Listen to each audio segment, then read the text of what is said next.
Prepare yourself to be blown away by the seismic sounds and scrutiny of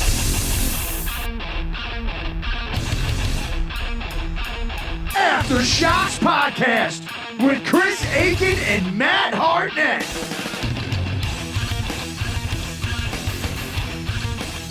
All right, well, here we go, and welcome to another episode of Aftershocks here on AftershocksPodcast.com. And my guest on today's podcast is the vocalist from N.Y.H.C Hardcore's Notorious Party to You Drop Kings, who are ready to release their brand new full-length title, Wasted for Life. It comes out August 14th on Dead City Records, and I'm sure this guy is still drinking plenty of that old E still this day. Welcome to Mr. Dean Miller. Dean, man, thanks for coming on. How you doing? I'm doing well. Thank you for having me on. I am actually drinking a beer right now. Nice. What are you drinking? Today, I'm drinking a nice cold 6-point Sweet Action. It's a beer from Brooklyn, New York. Awesome. Is it like an IPA or one of those types? I think it's a cross between a cream ale and a pale ale. Oh. Yeah, I think it's somewhere in that neighborhood. Very nice, man. Well, it's yeah, yeah. Well, that's what's good about these days. You don't got to drink the malt liquor to get that really good buzz, you know, so you don't have to drink the piss of Budweiser and all that stuff. You know, you got a lot of good craft beers around these days. You know. Yeah, now these beers, I mean, you can't go to a store and buy one that's under 7% alcohol. It's hard to find them, you know? Like, yeah, exactly. Some days you don't want all that booze. You just want a nice cold beer. But, yeah, all of them are very high alcohol now, which that's all right, I guess, you know? Yeah, sure. No, absolutely, man. Well, cool, man. Well, first, you know, obviously my first question, like I ask everybody these days, is how you doing with this whole pandemic that's going on? I mean, did you guys, with the new record, did you guys have that ready to go before this happened, or were you able to kind of complete it over the last few months? Well, yeah, the pandemic, which, yeah, man, it really sidetracked us. It really sidetracked us. We had things ready to go prior to this whole pandemic happening. We were getting ready to do a release. I would say maybe it was about a month before we were scheduled to play the Black and Blue Bowl, which was originally scheduled to happen in May. Okay. We were going to do like a release party in Manhattan, to launch the record. We were all set. Everything was ready to go. And then we were going to follow that up with the Black and Blue Bowl appearance and then, shows over the summer, etc. But that kind of screwed everything up. So we said, let's just wait and see which kind of turn this thing takes. But as everybody knows, it's not taking a turn. It's going full speed ahead. Yeah. So we said, you know what? Screw it. We're just going to go full speed ahead too then. And we're just going to do our thing. We're going to release the record. And once we're able to play gigs, we'll be out there playing gigs again, and we'll be playing the new songs, and that's it. I mean, we can't keep this thing in the can forever. So. Sure. No. Yeah. No, I hear you, man. Well, yeah, let's talk about the new record, man, Wasted for Life. It's your guys' first full-length studio recording since, I believe, Still Drinking, right, back in 2007? That is correct. Yeah, and I know you guys had the live record High in Holland back in 2010, and but I mean it's still great to see that you guys are making new music. I know you guys always had sort of your own way of putting out records. You never were on a schedule. You just kind of did it on the fly. Whenever you were able to do it, you did it. And of course, and not much has changed from what I'm listening to, man. The fun and maniacal nature of the band is still intact on the record. So, I mean, I guess I assume like most hardcore bands, regular life gets in the way, and it's tough to record music and, play shows like, you could when you were younger and you had less responsibilities. So, I mean, musically, what have you guys been up to for the last decade? Because it's been a while since we heard from you guys in terms of new music. Yeah, I mean, so after we did the, so you mentioned the live record, and then we had like an EP out called America's Favorite Hardcore Band. We did that. That was mostly, it was a European release. We also did some gigs for it over in Japan.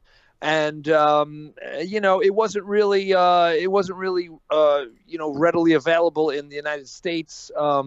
But we were sort of, as I like to say at the time, we were sort of in like a a state of homeostasis Mm-hmm. where we were like, well, okay, so we can keep playing as many gigs as we want a year. Mm-hmm. We could, go on tour. We could do whatever we want to do. Mm-hmm. But I kind of was of the mindset, well, hey, if we're going to continue to be a band, I want to have something new to offer people. Sure. I want to keep it interesting for us.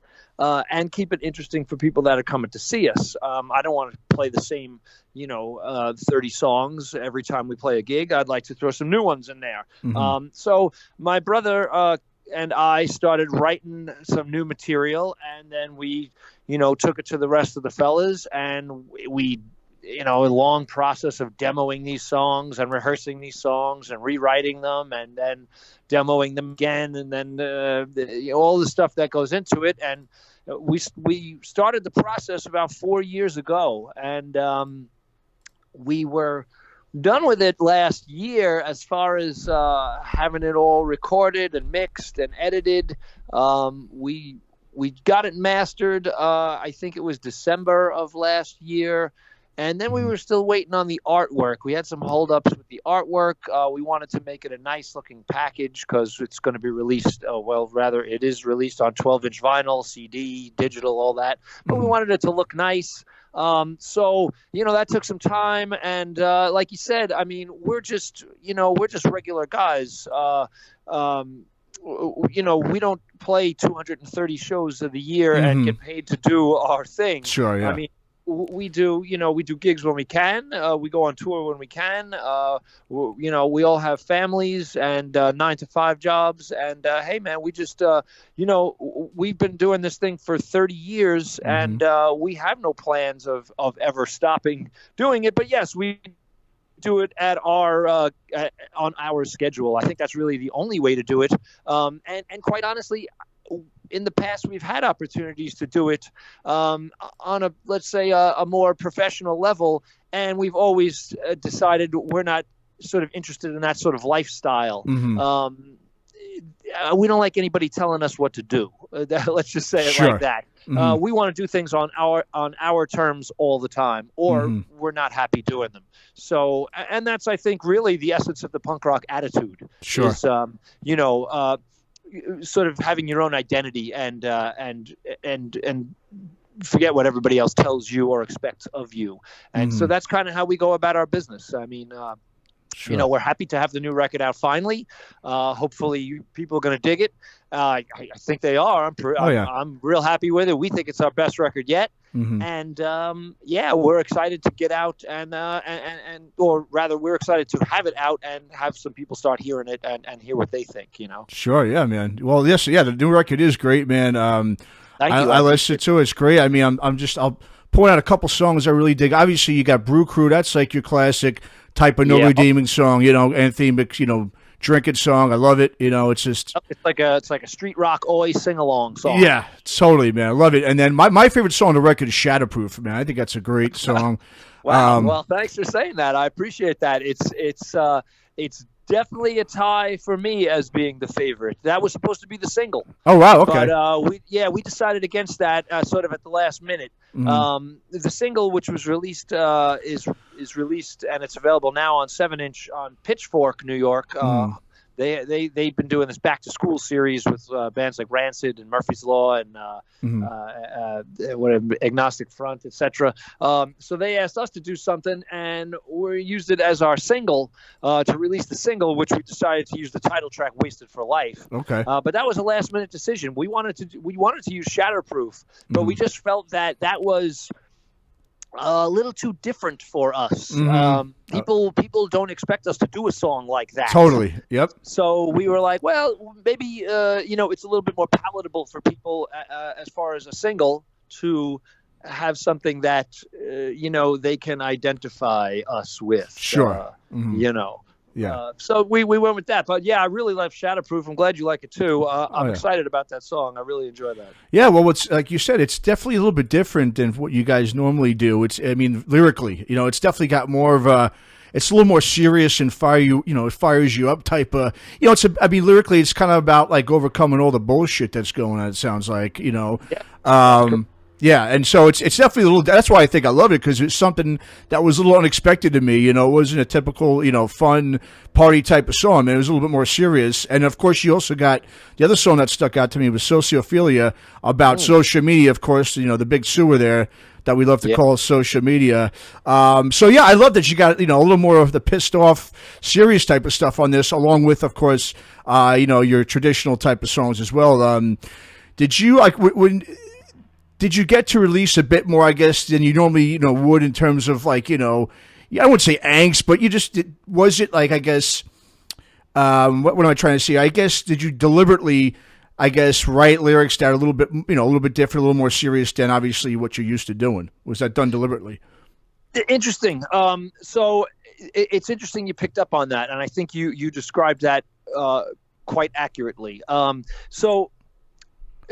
Deliberately. Well, so when I'm thinking about writing songs, I'm definitely thinking about writing songs about beer, about partying, about stuff like that. Sure. But so now, you have 10 songs on a record, we originally had 12 songs that we were looking to do, but 10 songs, I go to the guys with 10 songs and I say, hey guys, here's the songs.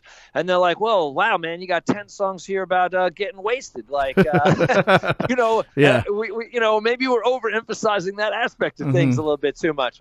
So, our bass player John and our drummer Glenn, they come from a sort of different mindset. Glenn is in like a much heavier band called Billy Club Sandwich. Sure, yeah. Our bass player John was originally in a group called Awkward Thought, where he was the vocalist, and they were more of a punk band. So they, these guys come from sort of different things, and they're like, hey, we were fans of you guys before we joined the band, but at the same time, maybe we try a couple different approaches with some songs or whatever. So, we had something for the song Shatterproof. It was a song about beer prior to us changing it, and then we had this music, and the lyrics just weren't fitting, and I basically gave John a paper and a pen, and we were at rehearsal, and he went into the other room, and he came back with this full sheet of lyrics, and I looked at it, and I sang it over what we were doing with the music there, and it was perfect. It was a perfect fit, and I said, all right, man, well, that's that. You like it? You don't want to, you sure it's not too serious? You sure it's not too aggressive? You sure it's not too? I said, nah, man, when the band first started, every song we wrote wasn't about beer. We wrote songs about all kinds of stuff, sure. Homelessness, about racism, about all sorts of stuff. I mean, over the years, we kind of strayed away from that, and we tried to keep it light. But yeah, man, if there's a message and we feel strongly about something, for sure, we're gonna try and put it out there.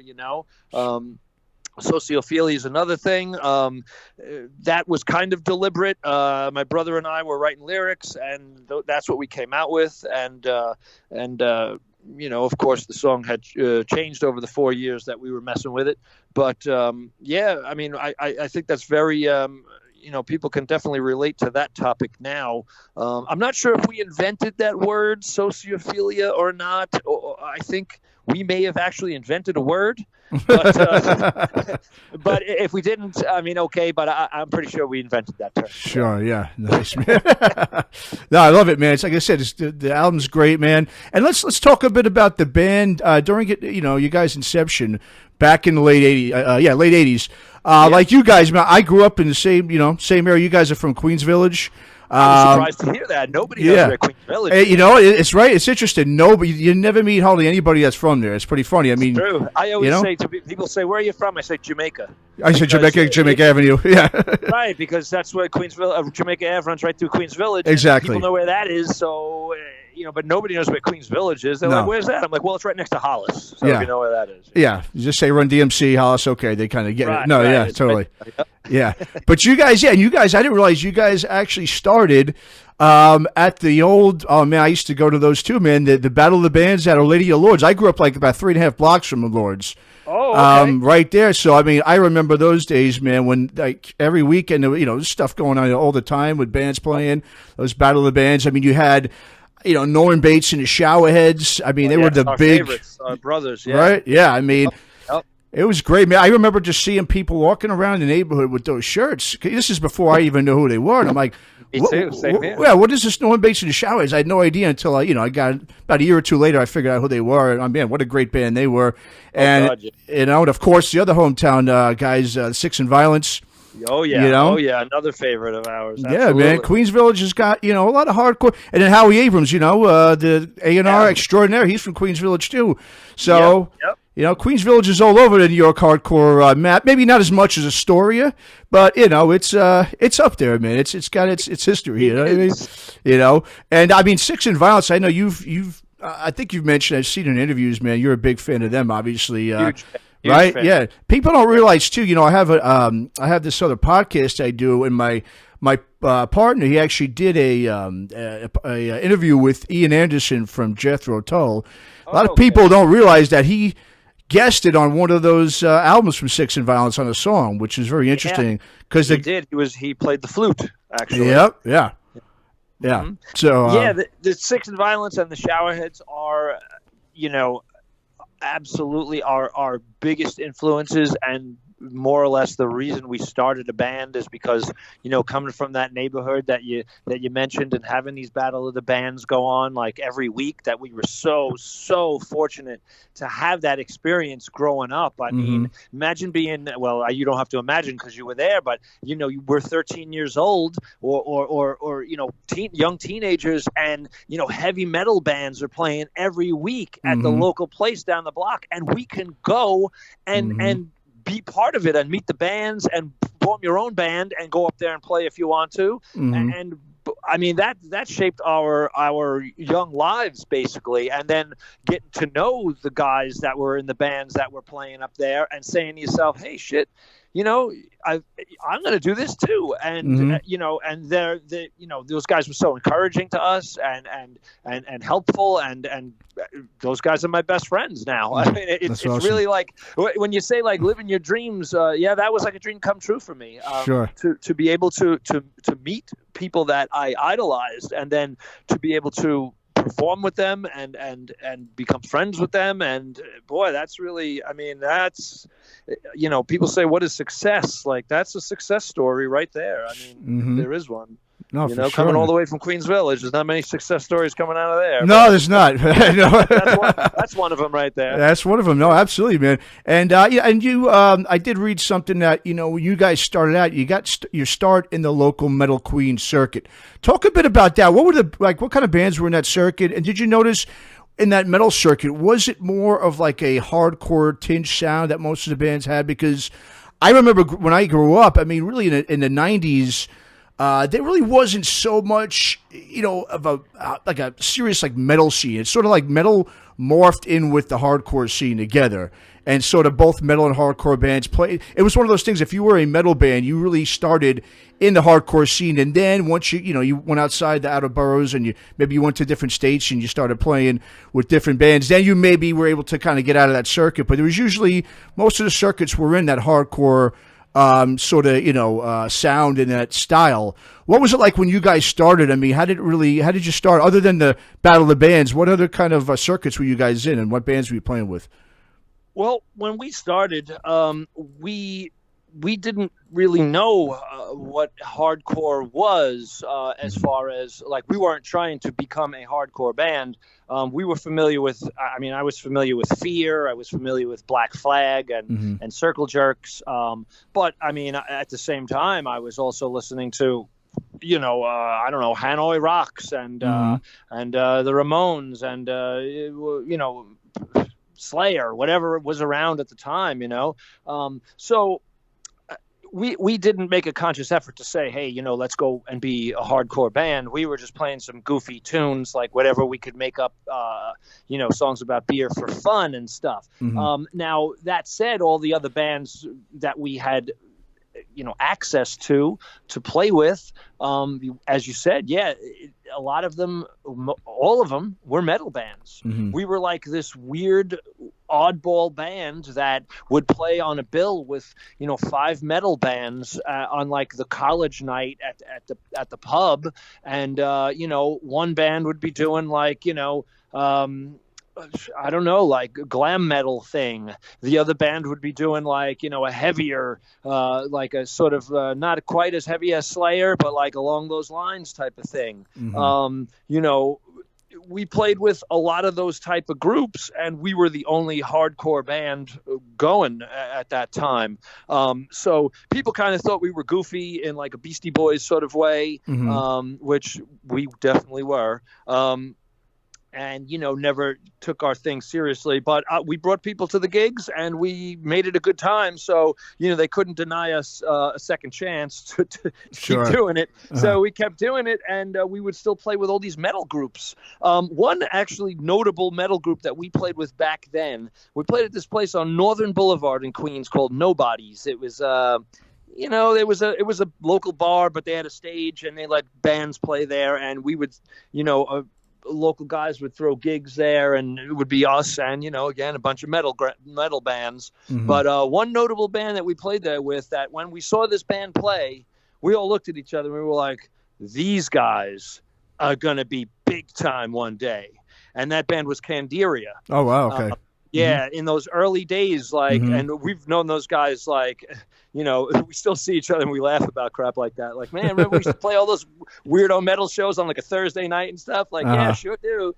It was, that's what we played with. We didn't know, not until, we recorded a demo tape, like a halfway decent demo tape, and started giving it around to people, and people started coming to the gigs and saying to us, hey, you guys are a hardcore band. You guys need to be playing CBGBs. You guys should be playing, downtown New York, all these other bands and stuff. And we were like, what? What the fuck are you talking about? You mean we can go play with Agnostic Front? Like, how would we even do that? Like, I don't know those guys. How do you get a gig with Agnostic Front? I have no idea. So we kind of were just running in our own circle, and we didn't even, I knew who Agnostic Front was, I had the tape, but I didn't know you could go play a gig with them. I thought these guys were like, there was a whole other world to me. Even like Sick of It All, those guys being like local guys, like they didn't run around the same like metal band scenes that we did. They had their own thing going on, So, eventually when we got the opportunity to play at these places downtown New York, we just went with it. And then that's when we realized that, wow, there is like a whole hardcore scene, and we are that. That's where we fit in. We didn't know. We were just some goofy punk guys, Sure. Yeah. No, that's awesome, man. And when you guys started out, too, when you first got signed, you were signed by that Striving for Togetherness Records, right? Kevin Gill. Yep. That was such a great label, man. I remember. Yeah, it really was, because what was great about that label was they wound up signing a bunch of bands from really, outside of like the Manhattan scene. They went into the Bronx, got bands like District 9 and Fahrenheit 451. Obviously, you got you guys at Queens and Six and Violence and VOD and N.Y.H.C that came out of Long Island. I mean, they were really like in tune with what was really going on with the up and coming hardcore scene at that time. And it was such a great label. And then, of course, you guys were also in that New York Hardcore, the documentary, the one before the Chronicles. Chronicles is a fantastic film. Drew Stone, great director, great dude. Right. But back in the mid-'90s, that documentary was Frank Pavich. I love that documentary. One of the reasons why I loved it so much is because it wasn't talking about hardcore from a historical perspective. It was talking about it from the modern days perspective at that time. And it really, they talked, and it was also had the different factions in there. They talked about the straight edge sort of Krishnacore bands like 108, you guys and Murphy's Law, more the party bands. As I mentioned, the suburban bands like VOD. It was the only thing that sucked about that was I remember it took about 4 years or so to come out. It took a while to get, cleared and made, for distribution and sale. But that was such a great documentary. And to me, it's no disrespect to hardcore today, over the last 20 years or so, but I just feel like, hardcore, it's just, I won't say it's lost like steam, but it just doesn't have sort of that cachet and that real, I guess, vibrance and intensity that it used to have, back in the 80s and 90s during its, glory days, I think. I agree with you. I think it was much, when you spoke about SFT records, Striving for Togetherness records, Kevin Gill and his wife Barbara, they discovered all those bands, and they helped these bands break into a whole different market. And what they created around that record label was really like a family atmosphere. We were all family. I went to all those bands' shows, and they came to all of our shows, and we helped them, package up their 7-inches, and they helped us do the same thing. And we all worked together, striving for togetherness. We all worked together for this common goal. And the great thing about it, and I was talking with Caesar from District 9 about it, and we were both saying, like, man, like that collection of bands was so different from one another. I mean, we were all like, we all had our little, thing that we were doing, and every band did it so differently, and there was so much flavor there. Sure. It was really something special. That was like catching lightning in a bottle at the time. That was really just great. And then, the New York hardcore documentary that Frank Pavich did in cooperation with Striving for Togetherness, they put that together, and they really showed, that sort of the differences between all of these bands, how all of these bands come from the same scene, and how different the people in each of these bands are, but yet how we exist in this awesome world together, and everybody just it gets along, and it's just really we were really doing, like, we had a movement going. Sure. Is what it was. I think people sort of that came before that into hardcore in the 80s, and then people that sort of dropped out of it in the 90s kind of missed out a lot about on that a lot. I feel sorry for people that missed that era of things, because now you go back to, say, the current day, and there's a lot of awesome bands out there, but the differences in the bands, like District 9 had such like a hip hop thing about them, like a feel to them. The Six and Violence, I still can't even describe their music. They're I know. Like Rush on crack or something. And then there's like bands like us that was doing more like the Warzone style old school thing. Mixed in with like a Murphy's Law vibe. I mean, everybody was doing something different, and we all got along great together, moving towards a common goal. That was really a special time, and that time. And putting that record out on SFT Records, No Redeeming Social Value Rocks the Party, that really set the wheels in motion for us. That's what I mean. That was a tremendous release for us. And to be with all those bands as well, like that helped pump us up too, because people would be like, "Hey, shit, I got the District 9 record. Yeah, I mean, who are these guys? No Redeeming Social Value. I'm gonna check them out too. They're on the same label. Must be good." Absolutely. You would have fans of District 9 digging us, and fans of us digging Fahrenheit, and it was just a great family atmosphere, man. It was really something special. I'm really glad that we had that experience. I mean, and it's experiences like that make what we do, make us still want to do what we do as a band. It's not like, hey, make a record and sell 10,000 copies of it. It's like, hey, let's go through this creative experience, and hopefully other people dig it, and we could have a shared experience with these people together. That's really what it is. Yeah, no, I mean, you just brought up a great point too about back then, if you saw if you were in a record store and then you saw this band and they were on a specific label, like you said, I would do that. Yeah, if I saw a record that was on Striving for Togetherness, I'd pick it up. And actually, a bunch of those CDs that I did have from that label was because of that. I saw it in some record stores, and I just, you figured, okay, well, this is a great label. This is probably going to be some good stuff. And, that's the one thing, obviously, I think that's different, too, these days, is obviously it's a lot easier to get your music heard now. Obviously, you just go online and listen to a song. You stream it, no problem. Back then, you had to sit there and go home. Am I going to fork up $20, $15, $20 here to buy this CD? It might suck. might be great, but you had to do it. But that was sort of that was what was exciting about it in a way. You know, you drive out of town to different record stores that, you know, sold hardcore or metal or whatever, you know, specialty record stores, you know, and you just go in there and you just have to, you know, take a plunge on some of these, you know, bands and cross your fingers and hope that the record you bought was good.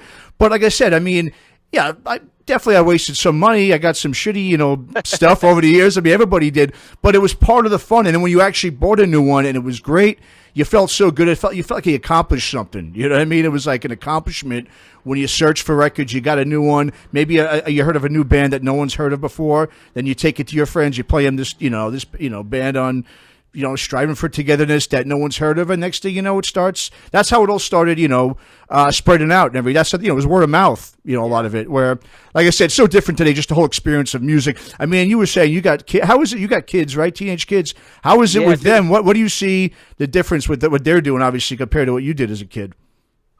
Well, that's a good question. My son is a guitar player, and he plays the guitar. So when he's playing something, I'd be like, "Hey, what are you playing there?" And he's like, "Oh, I'm playing this, you know, the theme song for this video game that I'm playing." Now, I would have no idea what video game this is. You know, I don't know anything about those things. But he'll say, "I'm playing this. It's the melody of this video game that I've been playing and stuff." Oh, that's cool, you know. And my daughter is a very good drummer. She's in her school jazz band, and you know, so she's familiar with a lot of different forms of music as well.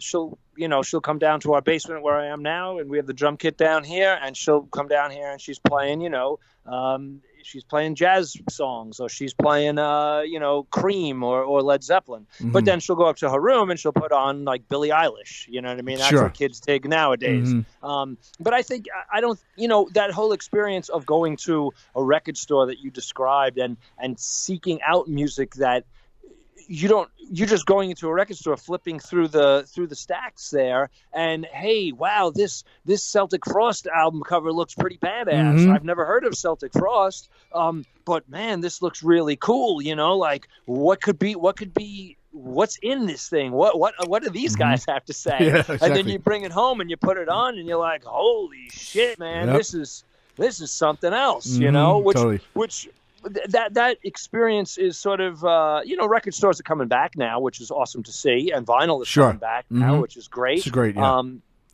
But that experience is sort of, I think, lost on this generation because, like you said, if I want to hear, you know, a particular song, if my daughter is playing a song and I think the song is good, I'll hit the thing for Shazam. I'll find out what it is. I'll go on to YouTube. I'll listen to the song. If it's cool, I'll go to iTunes. I'll buy it. It's like that. I mean, I'm the kind of person that still tries to discover new music and new bands and just new stuff like that.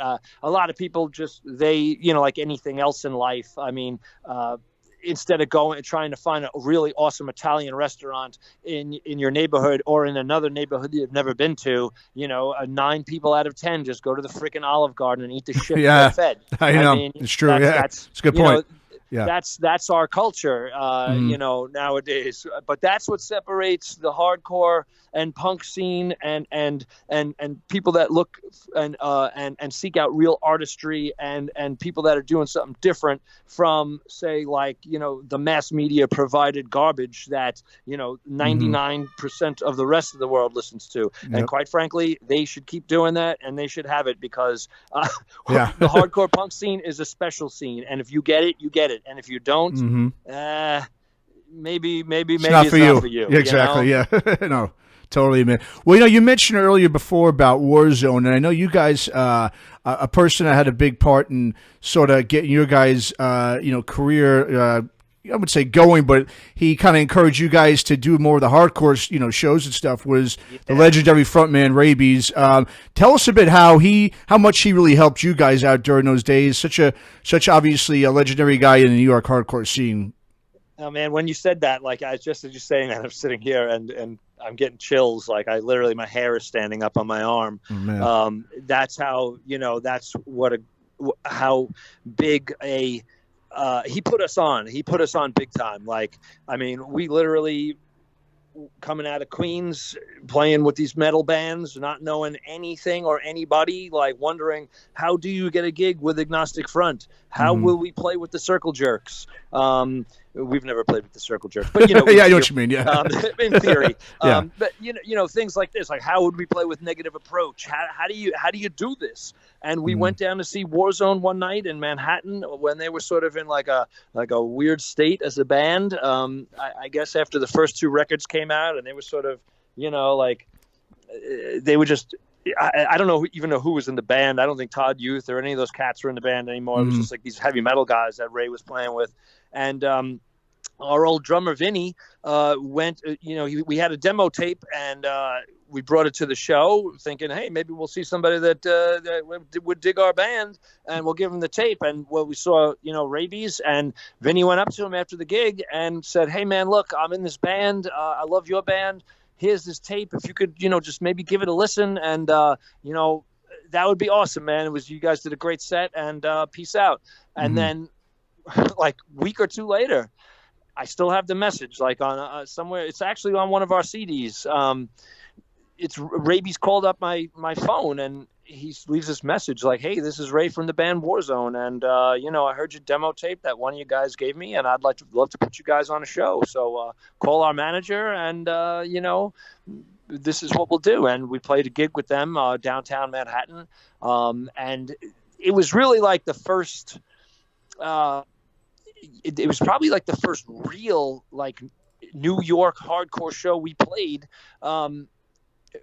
Before that, we had no idea like this scene was going on. Like, oh shit, bands like we knew, okay, now we knew there was a CBGB's. We knew there was at the time the Pool Bar and places like this, but we had no idea how to get a gig at any of these places. So when we gave him the demo tape and he called us back, we were like, whoa, holy shit, like this guy, we have his records at home, and he's calling my phone, and now he wants us to play a gig with them, and we were so psyched. That's awesome. Man. Yeah. We were like, we were beside ourselves, And then over the years, our drummer Vinnie, he went on to be the drummer of Warzone and help them, in their like sort of second coming of their band.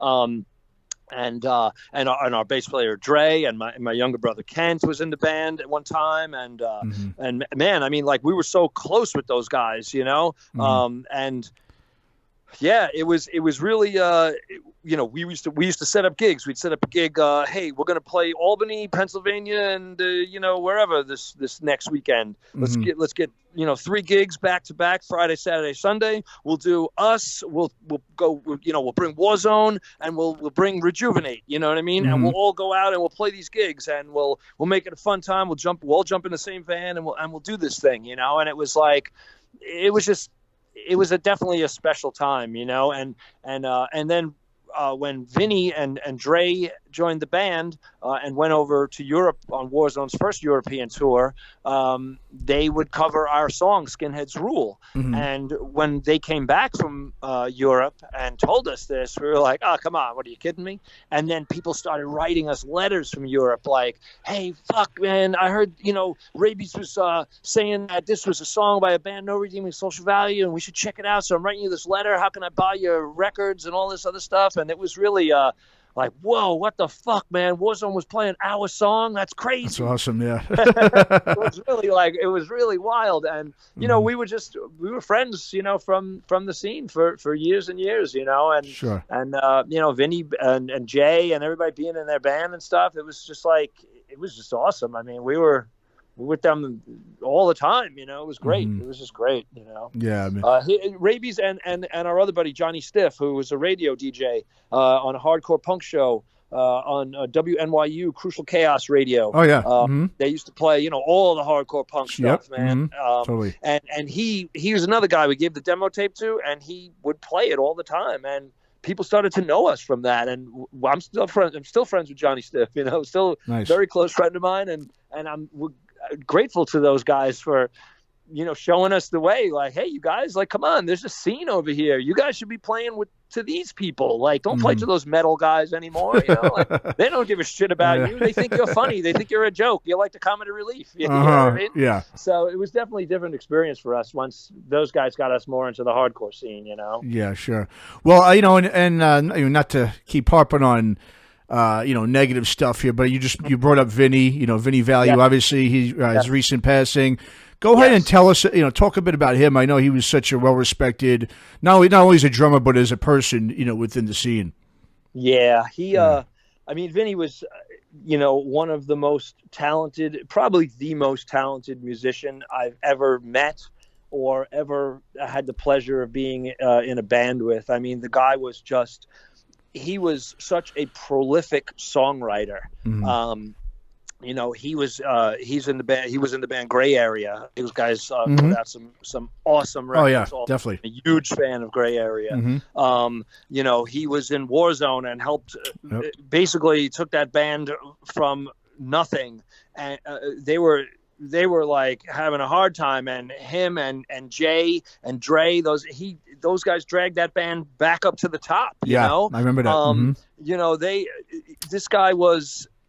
Any band he played in, it was just he had his own style. I've been friends with Vinny since we were teenagers, and it's how can I like quantify that experience in life? It's it's still hard for me to wrap my head around that he's gone. I still have a hard time with it. I think something that in life I'll never ever really get over. I still want to play gigs with the guy. I still want to record music with him. Luckily we were able to do that on this last record. He was our last vocal session for the record while we were wrapping everything up. Vinny and our old singer Mike and our stage manager Mac came down to the recording, and we were lucky to get Vinny on one of the songs. He sort of heard one of the songs. He's like, wow, man, I really like that song. Like that's an awesome, hit song. And we were like, yeah, thanks, Vin. Great. Glad you like it, man. And he's like, no, you know what? Do you guys have any of like this type of stuff on the record? And we're like, well, no, not yet. And he's like, give me a shot, man. Give me the microphone. And we were like, all right. And he went into the vocal booth and he banged out some background vocals for the song N.Y.C and RSV, which is the final track on the record. And that was just like a spur of the moment thing. And that's how Vinny was. And he heard music and he knew exactly how to react to it. You could, myself, my brother Kent, the guitarist of No Redeeming, and Vinny, we were we had this other little side band that we were doing at my house in my basement for a while. And we had, we were thinking maybe we should do some recording or whatever. We still have those songs kind of hanging around. We have the notion to maybe we would, do something with them one day, sort of like record them to the way that Vinny would want them to be recorded. But when we did that little thing, after not playing with Vinny for quite some time, with him being on the drums, Kent was the guitarist and I was playing the bass.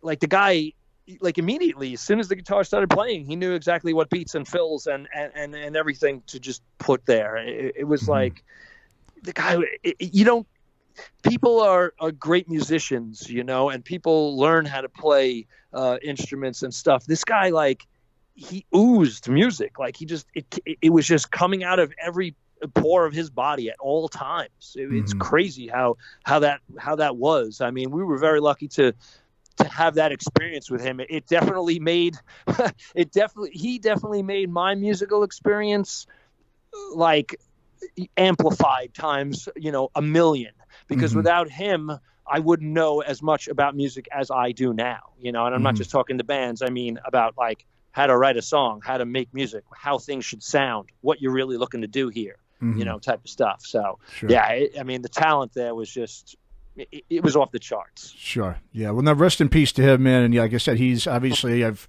heard so many stories about him and he's so well respected. And, it's unfortunate, obviously, he gone too soon, like a lot of guys in the scene are. And, but obviously he'll always live in infamy with No Redeeming Social Value and Warzone and all those bands. We'll always keep his memory alive for sure, no matter what. Yeah, no doubt. So so coming, I mean, I know obviously the pandemic, we got the pandemic going on. What's your guys', I guess, your ideal situation once this comes to a close. You guys looking to tour? Obviously, you guys got a huge fan base in Europe. That's where I think, a lot of hardcore bands do.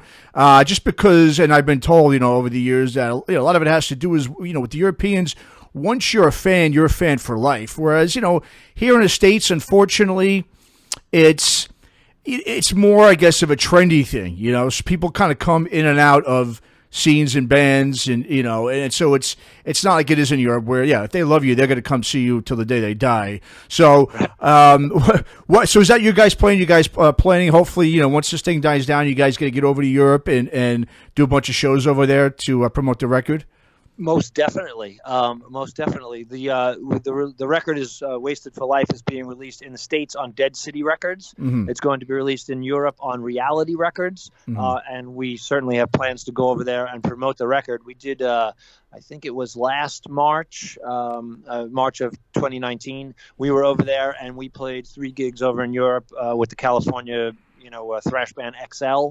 Mm-hmm. So we were over there with them. We played some gigs with them. We played a festival in our home away from home, Maastricht, in Holland, and we played Eindhoven, and where else did we play? We played a festival in Belgium as well. So we plan on going back there and promoting the record. We plan on playing as many gigs as we can to promote the record. I mean, that's what we do. We play gigs. I mean, we are a band. We practice once a week, every week for the last 30 years.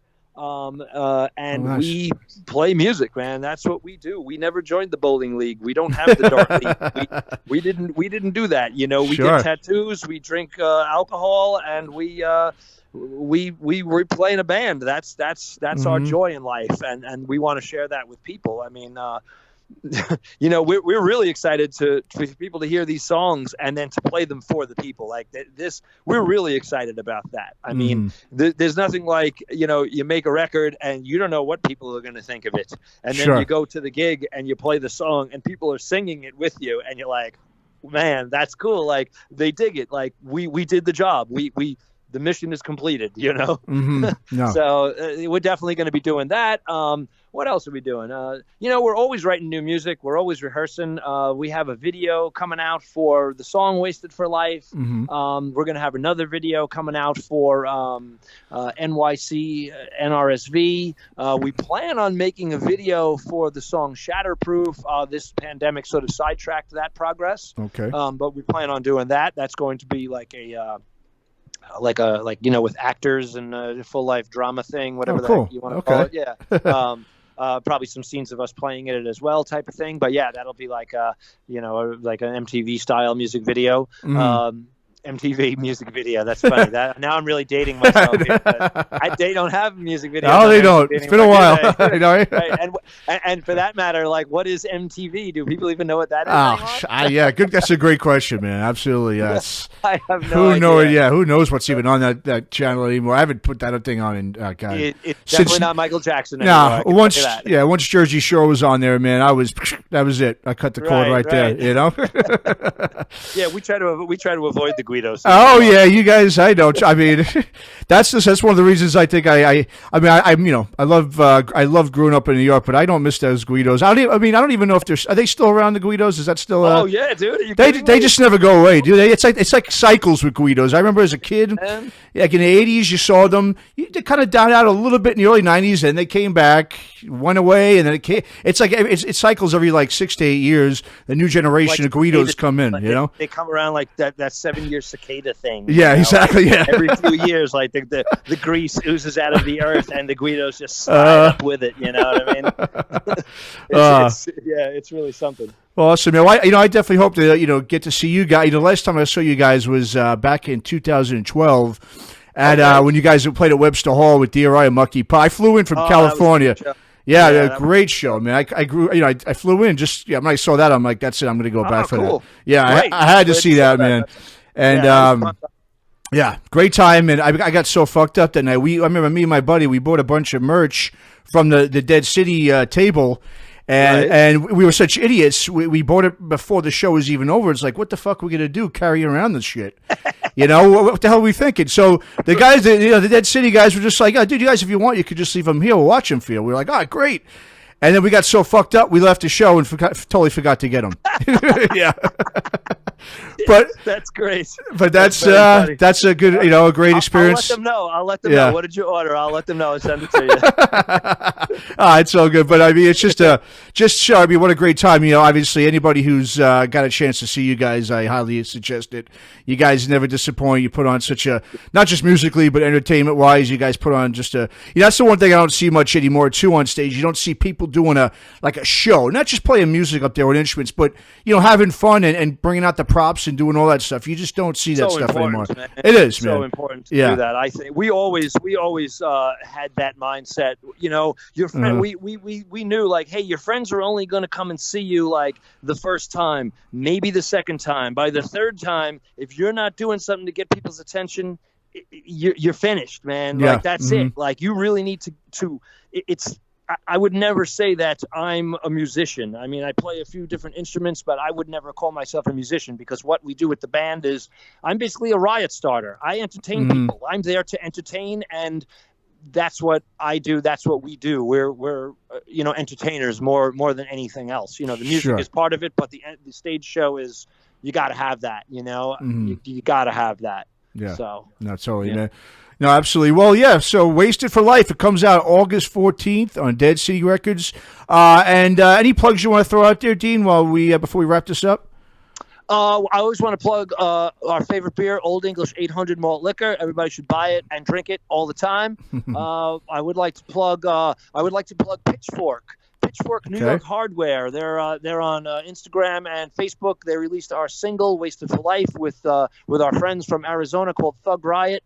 That's another great band on that 7-inch with us. That's available now through Pitchfork. The pre-order for our new record "Wasted for Life" is happening right now as I'm doing this interview. If you want to buy the limited edition 12-inch colored vinyl. You should go to Generation Records, which is a record store in New York City. I mean, you don't have to go there physically. I mean, you can if you'd like to. But you can go to their online store and you can purchase that record. And I would do it quick because there's a limited amount of the colored vinyl available. And once it's gone, well, everybody wants that first edition press of a record. So, you could say that you got that.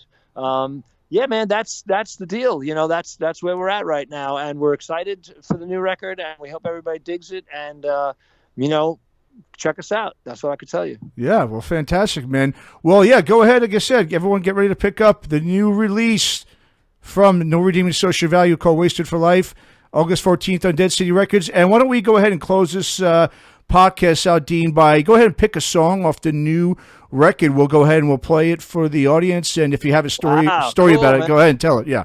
Oh, geez. What do we want to play? All right. Why don't we play, why don't we do, I don't know, man. Why don't we do Brew Crew? How about that? Brew Crew. That's a great song. We wrote the song about all our friends. And all the good times that we have together, and just kicking back and have a few beers. So cheers to everybody that tunes into the podcast and gave us a chance, and cheers to you for letting us tell our story. And hope everybody digs the song, man. Brew Crew. Absolutely. All right. Well, here we go. Here's Brew Crew. No Redeeming Social Value. Thanks for listening to Aftershocks.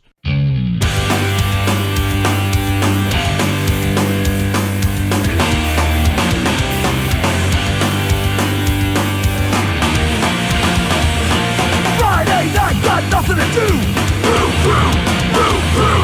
Call my friends, they're drunk too. Brew crew, brew crew. Hit the streets, 40s in hand. Brew crew, brew crew. Don't fuck with us, we're a hardcore band. Brew crew, brew crew. Drink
Thanks for listening to Aftershocks. For more episodes, go to our website at www.aftershockspodcast.com. Visit us on our Facebook, Instagram, and Twitter pages for more news and information on the podcast. And be sure to subscribe, listen to, and review all episodes on YouTube, Spotify, Apple Podcasts, and all other podcast platforms. For your music listening pleasure, visit our website or go to www.shockwavesradio.com. For all comments and questions, please email us at info@aftershockspodcast.com.